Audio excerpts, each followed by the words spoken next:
Vlogging is extremely dangerous.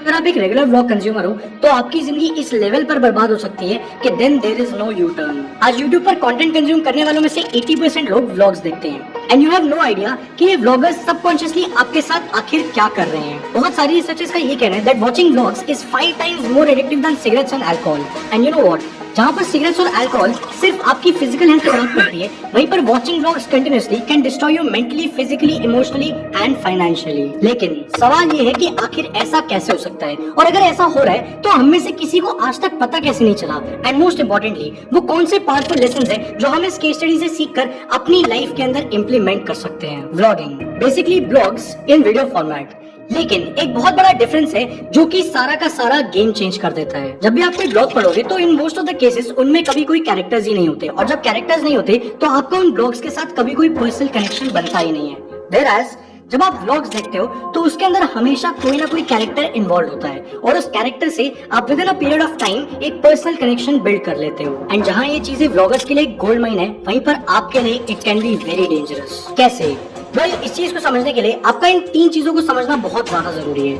Number 1 कि vlogs का आखिर बिजनेस मॉडल कैसे काम करता है। नंबर 2 कि व्लॉग्स की वजह से क्रिएटर्स की लाइफ में आखिर कैसा डिस्ट्रप्शन है। And third and most importantly कि आप एज व्यूअर्स जब इन व्लॉग्स को देखते हो तो आपकी लाइफ कैसे खराब हो रही है। अगर आप व्लॉग्स के बिजनेस मॉडल को सिर्फ ऊपर से देखोगे तो आपको एक ही चीज दिखेगी, and that is YouTube AdSense monetization. And that is true, चाहे गौरव तनेजा सर हो या फिर Saurabh Joshi, with on an average 180 to 200 million views a month they are earning in crores. लेकिन क्या आपने कभी ये सोचा है कि ये लोग आखिर यहाँ तक पहुंचे कैसे? क्योंकि it's not what it looks like. Well, इस लेवल का फैमिली व्लॉगर बनने का प्रोसेस कुछ ऐसा दिखता है। स्टेज 1 यू स्टार्ट व्लॉगिंग, और आप अपनी लाइफ के कुछ एक्सपीरियंसेस शेयर करना शुरू करते हो। जिसके बाद आप मूव करते हो स्टेज 2 पर, जहाँ पर आप ये फिगर आउट कर लेते हो कि आखिर आपकी ऑडियंस कौन है और उनको किस तरीके का कंटेंट देखना पसंद है। जैसे एक व्लॉगर स्टेज 1 और स्टेज 2 को क्रॉस करता है, after that they start to experiment, और इस एक्सपेरिमेंट के दौरान उनके पास काफी सारी नई ऑडियंस भी आती है, और वो लोग अपने व्लॉग्स के अंदर नए नए कैरेक्टर्स को इंट्रोड्यूस करना शुरू करते हैं। वो कैरेक्टर्स उनके फ्रेंड्स हो सकते हैं या फिर उनकी फैमिली भी हो सकती है। नए कैरेक्टर्स इंट्रोड्यूस करने के बाद they start to figure it out again. वो ये फिगर आउट करते हैं कि आखिर उनका कौन सा ऐसा कैरेक्टर है जो कि ऑडियंस का फेवरेट बन चुका है। एंड नंबर 2 वो ये पता लगाते हैं कि आखिर उनकी टारगेट ऑडियंस कौन सी है जो कि उन्हें रेगुलरली देखेगी। और एक बार ये हो जाता है तो व्लॉगर्स और उनके व्लॉग में आने वाले कैरेक्टर्स, ये दोनों मिलकर एक मार्केटेबल एक्सपीरियंस क्रिएट करते हैं आप लोगों के लिए। लेकिन सवाल ये है कि आखिर इन व्लॉगर्स को कैसे पता कि कौन सा एक्सपीरियंस बिकेगा और कौन सा एक्सपीरियंस नहीं बिकेगा?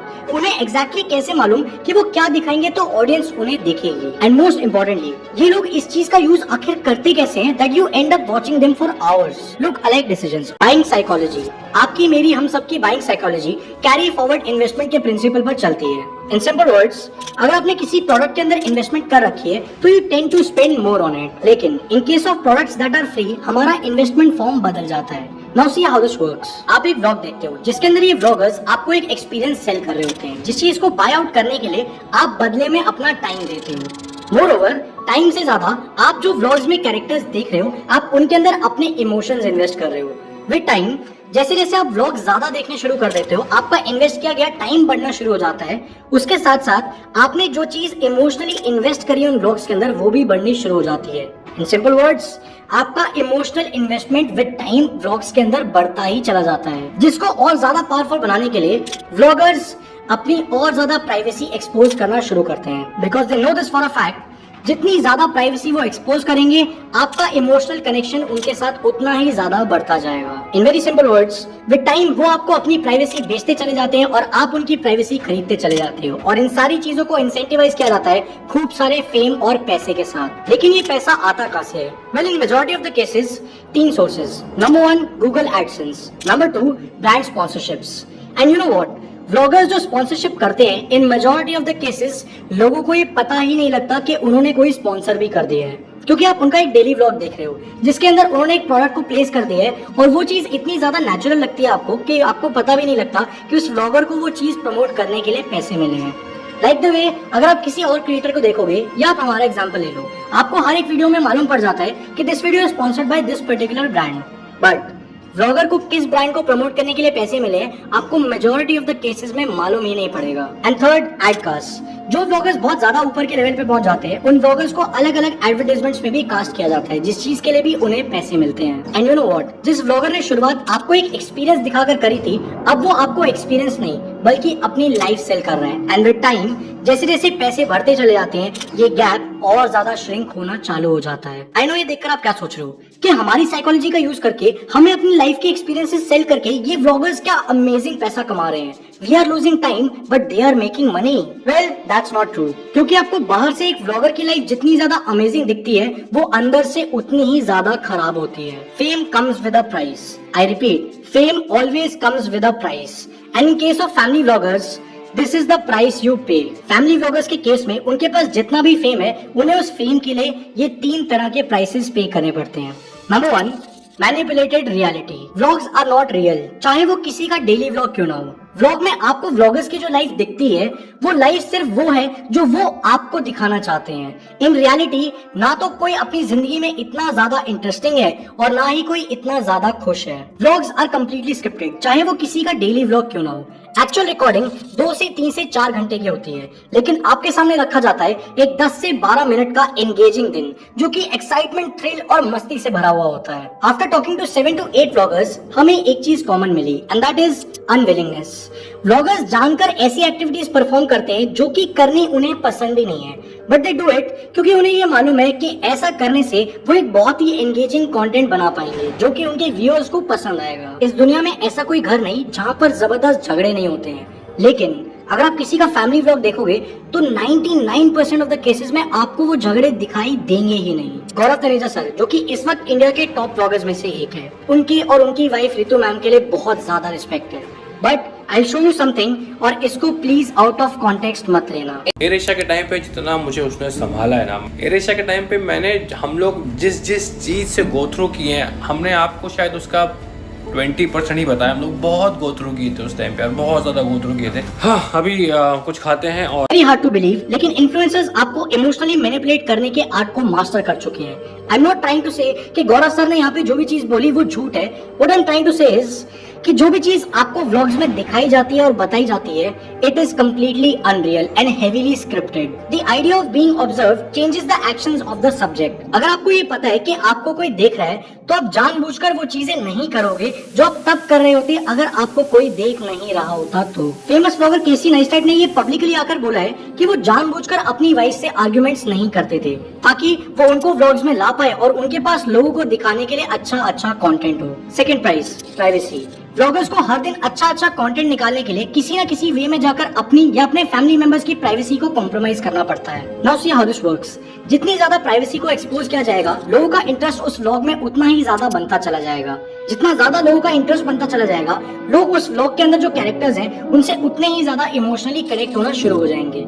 जब वो ज्यादा इमोशनली कनेक्ट हो जाएंगे, वो उस व्लॉग से एडिक्ट होना चालू हो जाते हैं एंड विद टाइम जितने ज्यादा लोग एडिक्टेड होंगे उतनी ही ज्यादा व्यूअरशिप मिलेगी और इस व्यूअरशिप का फाइनल रिजल्ट होता है खूब सारा फेम और खूब सारा पैसा। आज आप जिनके बच्चों को व्लॉग्स में देखते हो, क्या आपने कभी सोचा है कि आज से 4-6 साल बाद उन बच्चों का क्या होगा? बहुत सारी रिसर्चेस ये शो करती है कि जिन बच्चों को बचपन में ही मैसिव फेम का एक्सपोजर मिल जाता है, later on in life they suffer from celebrity syndrome. Vloggers अपने व्लॉग्स के थ्रू अपने बच्चों को लाखों लोगों के सामने एक्सपोज करते हैं। Now everyone knows them. अपने पेरेंट्स की तरह वो भी फेमस हैं, जिसका डाउन साइड ये है कि विद टाइम उस बच्चे को इस फेम और प्यार की आदत पड़ जाती है। आगे चल के जब वो बच्चे बड़े होंगे तो वो हर जगह पर वो सेलिब्रिटी ट्रीटमेंट मांगेंगे क्योंकि उन्हें आज बचपन में ही उस चीज की आदत लगवा दी गई है। और इस फेम का वर्स्ट पार्ट इज कि बहुत लंबे टाइम तक वो बच्चा खुलकर अपनी जिंदगी नहीं जी पाएगा क्योंकि he will always fear judgements कि यार अगर मैं कुछ कर दूं तो लोग मेरे बारे में क्या सोचेंगे, क्योंकि उसे लाखों लोग जानते हैं। आज it looks all good,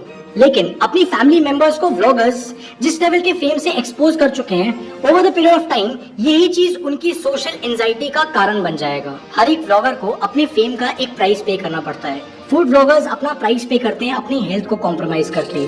fitness vloggers अपनी इस प्राइस को पे करते हैं रेपिटेटिव कंटेंट बना बनाकर। फैमिली व्लॉगर्स इस चीज का प्राइस पे करते हैं अपनी प्राइवेसी को एक्सपोज करके। ट्रैवल व्लॉगर्स इस चीज का प्राइस पे करते हैं ओवर एक्सपेंसिव ट्रिप्स पे जाकर जो वो अफोर्ड भी नहीं कर सकते।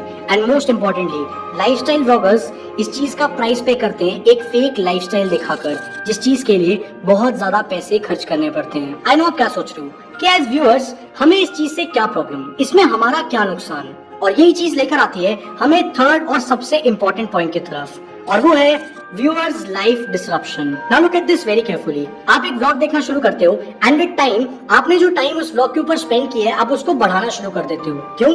क्योंकि अब आप इतने ज्यादा इमोशनली इन्वेस्ट हो चुके हो उस बंदे के अंदर कि अब आपको उसकी लाइफ के बारे में और ज्यादा डीप इंसाइट्स चाहिए। जितने ज्यादा डीप इंसाइट्स आपको उनकी लाइफ के बारे में मिलेंगे, आपकी सेंस ऑफ सुपेरियोरिटी उतनी ज्यादा बढ़ती चली जाएगी, आपको अंदर से उतना ज्यादा अच्छा फील होना शुरू हो जाएगा। एंड विद टाइम आप अपना टाइम जो आप इन्वेस्ट कर रहे हो उसको और ज्यादा बढ़ाना शुरू कर दोगे, जिसका रिजल्ट निकलेगा that you start to procrastinate. आप अपने जरूरी काम छोड़ दोगे और बोलोगे कि यार ये चीजें मैं बाद में कर लेता हूँ। थोड़े टाइम के बाद आप ये जो चीज कर रहे हो ये आपके सोशल सर्कल के अंदर एक बहुत बड़ी ब्रैग वर्दी चीज बन जाएगी कि आपको एक पर्टिकुलर व्लॉगर के बारे में बहुत ज्यादा पता है। लोग अपने सर्कल के अंदर शो ऑफ करना शुरू कर देते हैं कि मुझे इस व्लॉगर के बारे में तेरे से ज्यादा पता है। क्यों? क्योंकि मैं उन्हें रेगुलरली देखता आया हूँ। और आपको पता है कि ये चीज खत्म कहाँ होती है? कांस्टेंट कंपैरिजन के स्टेट में। एक टाइम ऐसा आएगा जब आप अपनी लाइफ अपने फेवरेट ब्लॉगर की लाइफ से कंपेयर करने लग जाओगे। क्यों? क्योंकि आपको उनकी लाइफ देखकर ऐसा लगता है कि मेरी लाइफ आखिर ऐसी क्यों नहीं है, विदाउट नोइंग दिस कि वो कंप्लीटली स्क्रिप्टेड है। That is not real. हम में से ज्यादातर लोग कभी इस चीज को एक्सेप्ट ही नहीं करना चाहते that with bloggers you have a para social relationship. यानी कि आपके लिए, क्योंकि आप उस व्लॉगर को डेली देख रहे हो और आपको उनका इन एंड आउट पता है, क्योंकि वो व्लॉगर आपको अपनी प्राइवेसी एक्सपोज कर रहे हैं। But you know what, for that vlogger you are just a stranger जिसके बारे में उन्हें कोई फर्क नहीं पड़ता। हो सकता है कि वो व्लॉगर आपके लिए आपकी फैमिली हो, लेकिन इन रियलिटी उस व्लॉगर के लिए you are just 1 in a million fan. अब सबसे इंपॉर्टेंट, वो कौन से पावरफुल लेसन्स हैं जो हम इस केस स्टडी से सीखकर अपनी लाइफ के अंदर इम्प्लीमेंट कर सकते हैं। Number 1, always stay mindful. No matter how much you like watching someone, you should never follow them blindly. कभी भी किसी को अंधाधुंध होकर ब्लाइंडली फॉलो मत करो। एंड मोस्ट इम्पोर्टेंटली अपनी लाइफ को किसी की लाइफ से भी कंपेयर करने की जरूरत नहीं है। क्यों?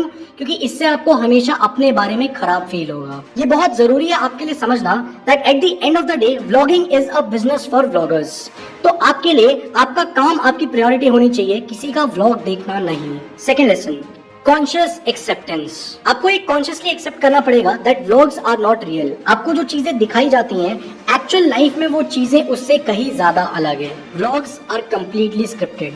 आपके सामने एक स्क्रिप्टेड लाइफ दिखाई जाती है, रियल लाइफ नहीं। बाकी टाइम आपका है और चॉइस भी आपकी है। अगर आपने इस वीडियो से कुछ भी वैल्यूएबल सीखा हो तो इस वीडियो को लाइक और चैनल को सब्सक्राइब करना मत भूलना, ताकि आपसे ऐसी पावरफुल वीडियोस कभी भी मिस ना हो।